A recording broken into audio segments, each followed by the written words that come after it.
হাসিনার আঁচলে থাকা কিছু কুচক্রীমল সচিবালয়ে যারা বসে আছে, তাদের আঁচলে শেখ হাসিনার আঁচলে থাকা লোকগুলো এখনো এই রোজার কয়েকদিনে বাকি ষড়যন্ত্র শুরু করেছে। চিনির দাম বাড়িয়ে টাকা জোগাড় করে বোমাকে নিয়ে আবার অস্ত্র কিনে আবার এই সরকারের বিরুদ্ধে ষড়যন্ত্রে লিপ্ত করার ষড়যন্ত্র শুরু হয়েছে।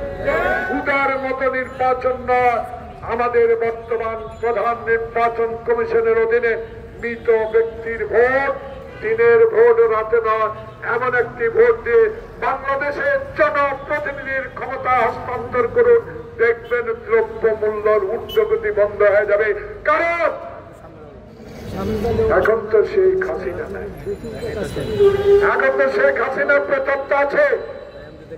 বিগত দিনে শেখ হাসিনা বলে তারা আমার চাল ডাল চিনির সিন্ডিকেট করে বাংলাদেশের মানুষকে অত্যাচার অবিচার করেছে, কজনকে গ্রেফতার করেছে।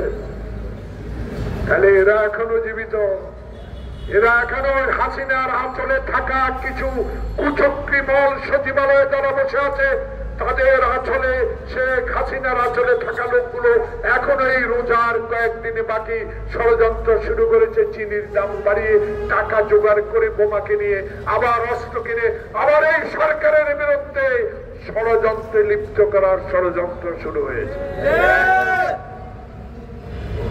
তাই আমাদের স্বরাষ্ট্র উপদেষ্টা মহোদয় সজ্জন মানুষ, অনেস্ট মানুষ, সৎ মানুষ।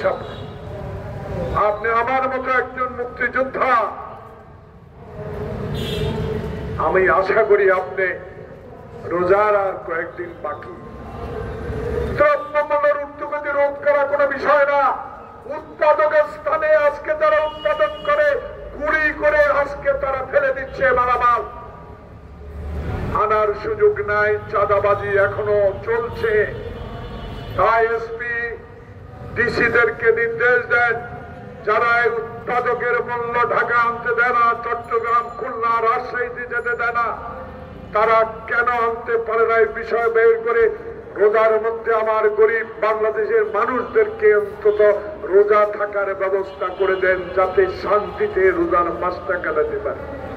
তাই প্রজন্মের আজকের এই দ্রব্যমূল্য ঊর্ধ্বগতি রোধ এবং অচিরেই নির্বাচনের ম্যাপ এবং অচিরেই এই নির্বাচনের দাবিতে এই প্রজন্ম দলের পক্ষ থেকে প্রিয় সাংবাদিক বন্ধুগণ, আপনাদের কাছে, সরকারের কাছে দাবি জানাবো, কারো ষড়যন্ত্রে পা ফেলবেন না।